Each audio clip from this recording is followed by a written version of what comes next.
IMF ও বিশ্ব bank এই দুই সংস্থার সাথে আর্থিক ও কারিগরি সহায়তা এবং সম্পর্ক জোরদারে মনোযোগী হতে চায় বাংলাদেশ। সাক্ষাৎকারে নিউজ 24-কে কথা বলেন অর্থ উপদেষ্টা ডক্টর সালেউদ্দিন আহমেদ। উন্নয়নশীল দেশগুলোর সামনে এখন সবচেয়ে বড় চ্যালেঞ্জ ঋণের চাপ, মুদ্রাস্ফীতি আর জলবায়ু ক্ষতি সামলানো।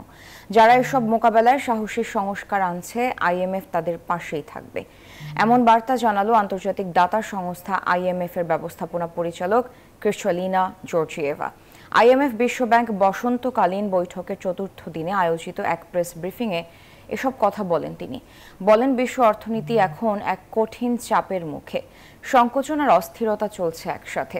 প্রস্তাব দিলেন, বান্ডেল থাকলে প্রতি সেনমানিতে টাকা বাঁচবে। বিকাশ সেনমানি বান্ডেল কিনে জিতুন প্রতি লেনদেনে। পরিবেশ সংরক্ষণ করলে ঋণের কিছু অংশ মাফ। Director of the Communication Department. IMF সাথে নেগোশিয়েট করে ওটা ফাইনালি আমরা জুন মাসের মধ্যে ওদের বোর্ড মিটিং হবে, এর মধ্যে সে টাকাটা। আজকে আমরা ওয়ার্ল্ড ব্যাংকের 3টা চুক্তি সই করেছি। একটা হলো বে টার্মিনাল $650 মিলিয়ন, আর $200 মিলিয়ন রেজিলিয়েন্ট স্পিরিট প্রজেক্ট, মানে ওটা basically social welfare finance division project. এটা $150 মিলিয়ন, তাই না? 200 মিলিয়ন আছে, 200। আর আমরা পেয়েছি ওপেক ফান্ড থেকে $100 মিলিয়ন। 3টে চুক্তি সই হয়ে গেলে